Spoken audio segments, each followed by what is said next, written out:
রব্বুল আলামিনের হাবিব জনাব মুহাম্মদুর রাসূলুল্লাহ সাল্লাল্লাহু আলাইহি ওয়াসাল্লাম বলেছেন, কিয়ামতের ময়দানে আল্লাহর কসম করে বলছি, সেদিন জাহান্নামীদের ভীষণ কষ্ট হবে আর জান্নাতীদের জন্য অত্যন্ত আসান হবে, অবস্থাটা খুবই আরামের হবে। নবীজি বলেন, এক ফরজ নামাজ, এক ওয়াক্ত ফরজ নামাজ আদায় করতে যে সময়টুকুন লাগে, কিয়ামতের মাঠের এই সময় এত বড় বিরাট লম্বা সময় জান্নাতীদের জন্য এরকম হালকা হয়ে যাবে। সুবহানাল্লাহ। হযরত আবু সাঈদ খুদরী রাদিয়াল্লাহু তাআলা আনহু হাদিস খানা বর্ণনা করেছেন, এক ওয়াক্ত নামাজ, একটা ফরজ নামাজ পড়তে যতটুকুন সময় লাগে এতটুকুন সময়ের ভেতরে জান্নাতীদের কারবার শেষ হয়ে যাবে। সুবহানাল্লাহ হামদি। আর ওদের কারবার তো শেষই হবে না। وَيَوْمَ تَشَقَّقُ السَّمَاءُ بِالْغَمَامِ وَنُزِّلَ الْمَلَائِكَةُ تَنزِيلًا। ওরা ফেরেশতা দেখতে চায়।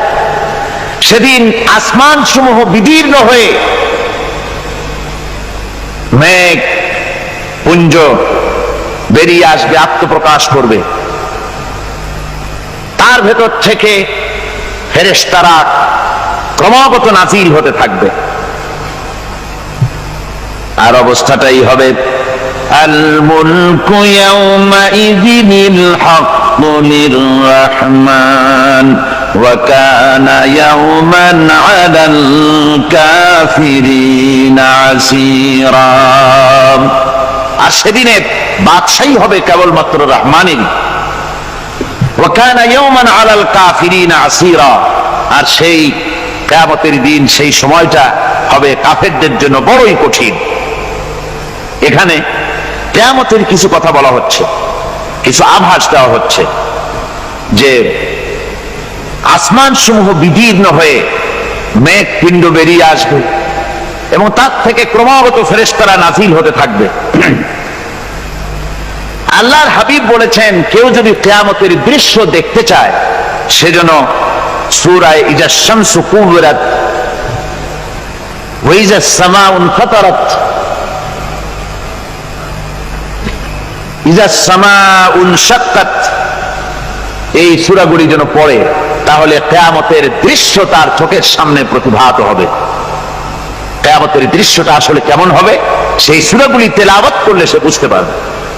যেমন আল্লাহ পাক বলছেন, إذا السماء انفطرت وإذا الكواكب انتثرت وإذا البحار فجرت وإذا القبور بعثرت। যখন আকাশসমূহ চূর্ণ বিচূর্ণ হয়ে যাবে আর তারকাসমূহ বিক্ষিপ্ত হয়ে পড়বে, সমুদ্র মহাসমুদ্রগুলি দীর্ণ বিদীর্ণ হয়ে যাবে, কবরগুলি সব উদ্গীরণ করে দেবে, তার মধ্যে যা আছে সে সবগুলি। আবার আল্লাহ পাক বলেন, ইযাশ শামসু কুবিরাত ওয়া ইযান নুজুমুন কাদারাত ওয়া ইযাল জিবালু সুয়্যিরাত। সূর্য যখন ঢেকে যাবে, তারকাগুলি যখন বিপর্যস্ত হয়ে যাবে আর পাহাড়গুলি যখন চালিয়ে দেওয়া হবে, এই দৃশ্য তোমরা দেখতে পাবে। فإذا النجوم طمست وإذا السماء فرجت وإذا الجبال نسفت।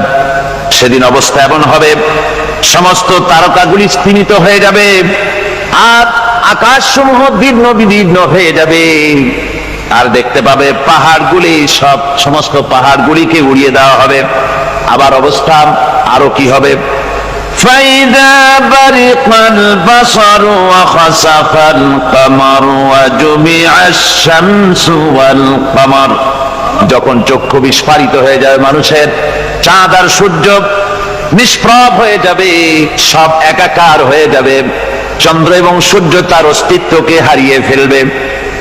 শুধু তাই নয়, ওয়াহুমিলাতিল আরদু ওয়াল জিবালু ফাদুক্কাতা দাক্কাতাও ওয়াহিদা। জমিন ও পাহাড়গুলির মধ্যে সংঘর্ষ লাগিয়ে দেওয়া হবে আর তা এক ধাক্কায় জমিন এবং সমস্ত পাহাড়গুলি চূর্ণ বিচূর্ণ হয়ে যাবে। সুবহানাল্লাহি ওয়া বিহামদিহি। আল্লাহ রাব্বুল আলামিন বলছেন, এইভাবে করে কিয়ামতের দৃশ্য, বিভীষিকাময় দৃশ্য তোমরা দেখতে পাবে। আর সেদিনের রাজত্বটা কার হবে? আল মুলকু ইয়াউমাইযিনিল হাক্কু লিররহমান। সেদিনের রাজত্ব হবে কেবলমাত্র রহমানের। অর্থাৎ যেসব কৃত্রিম বাদশাহী দেখে তোমাদের চোখে ধাঁধা লেগে গিয়েছে, তোমাদেরকে দুনিয়ার বাদশাহী দেখে তোমরা ধোঁকায় পড়ে গিয়েছো, এসব বাদশাহী কিছুই টিকবে না সেদিন। সেদিন শুধু বাদশাহী থাকবে একমাত্র আল্লাহ পাকের। কার থাকবে বাদশাহী? যারা বলেন কার? আল্লাহ রাব্বুল আলামিন যখন কিছুই থাকবে না ঘোষণা করবেন লিমানিল মুলকুল ইয়াউম লিল্লাহিল ওয়াহিদুল কাহ্হার। আজকে কার রাজত্ব? চারিদিক থেকে আওয়াজ আসতে থাকবে, পরাক্রমশালী আল্লাহ রাব্বুল আলামিনের রাজত্ব। আর কারণ নয়, হাদিস শরীফে এসেছে, বুখারী মুসলিম শরীফের হাদিসে এসেছে, আল্লাহর নবী বলেন আল্লাহ রাব্বুল আলামিন তখন তার এক হাতে আকাশ মণ্ডলীকে ধারণ করবেন, আর এক হাতে জমিনকে ধারণ করবেন। আকাশ মণ্ডলী এক হাতে, জমিন এক হাতে। এভাবে আল্লাহ রাব্বুল আলামিন বলবেন আইনাল জাব্বারুন আইনাল মুতাকাব্বিরুন। কোথায় সেই স্বৈরাচারীরা? কোথায় সেই দুর্বিনীত অহংকারী স্বৈরাচার যারা আমার জমিনের উপরে, আমার মানুষের উপরে রাজত্ব চালিয়েছে? তারা আজকে কোথায়? কোথায় সেই অহংকারীরা? আল্লাহ পাক সেদিন যে বলবেন, সেদিন তো বলবেন, কিন্তু দুনিয়ার মাঝেও স্বৈরাচার যারা, অহংকারী যারা, তাদের শাস্তি পৃথিবীর বুকেও দেন। আর সেদিন তো দিবেনই। কত স্বৈরাচার আমরা দেখলাম, কত অহংকারী দেখলাম, যাদের তর্জনী হেননে লক্ষ কোটি কোটি মানুষ উঠতো আর বসতো।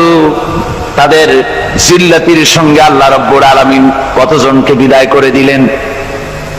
ফুলের মালা নিয়ে কুলাতে পারে নাই, পা থেকে শুরু করে গলা পর্যন্ত ফুলের মালা দিয়া ডুবাই দিল ভক্তরা।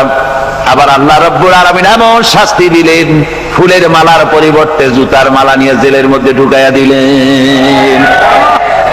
ঠিক কিনা গান? অহংকারী আর স্বৈরাচার যারা হয়, আল্লাহ পাক এভাবে তাদের দৃষ্টান্ত দেখিয়ে দেন। আমরা কত দেখলাম, 9 বছরের রাজা, 10 বছরের সাজা। পৃথিবীর বুকে যারা অহংকার করে, যারা স্বৈরাচার হয়, আল্লাহর আইনকে যারা বৃদ্ধাঙ্গুষ্টি প্রদর্শন করে, আল্লাহ পাক তাদের জমিনেও দেখান।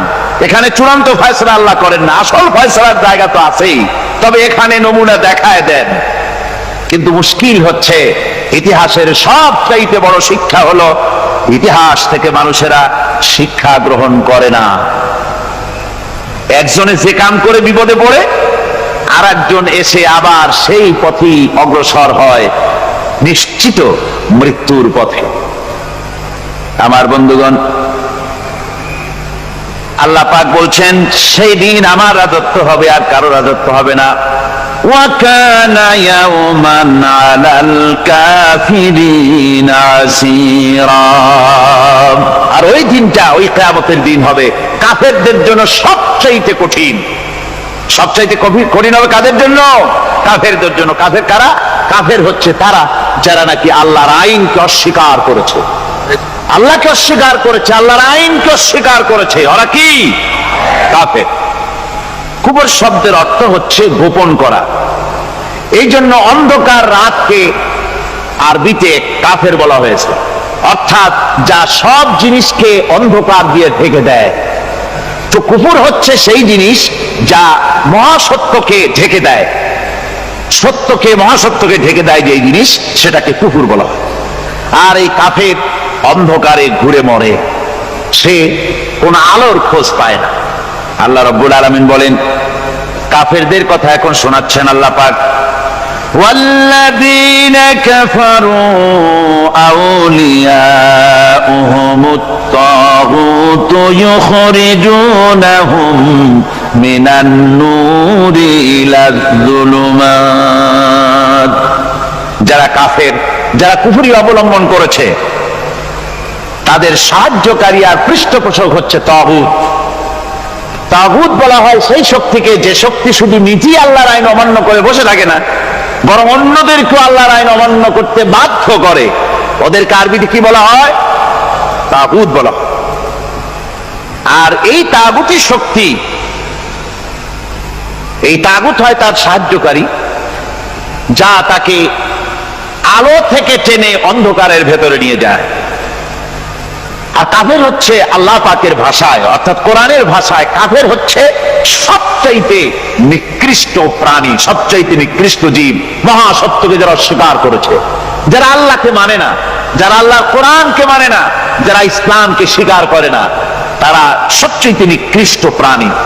আল্লাহ রাব্বুল আলামিন বলেন, ইন্না শাররাদ দাওয়াবি ইনদাল্লাহিল্লাযীনা কাফারু ফাহুম লা ইউমিনুন। নিশ্চয়ই আল্লাহর জমিনে সব বিচরণশীল জীব যত আছে, আল্লাহ বলছেন আমার জমিনে বিচরণশীল জীব যত আছে তার মধ্যে সবচাইতে নিকৃষ্ট প্রাণী হলো যারা ঈমান আনে নাই, যারা বিশ্বাস করেন আমি আল্লাহকে, যারা পরকালকে বিশ্বাস করে নাই, যারা কোরআনকে বিশ্বাস করে নাই, যারা ইসলামকে বিশ্বাস করে নাই, পৃথিবীর মধ্যে তারা সবচাইতে নিকৃষ্টতম প্রাণী।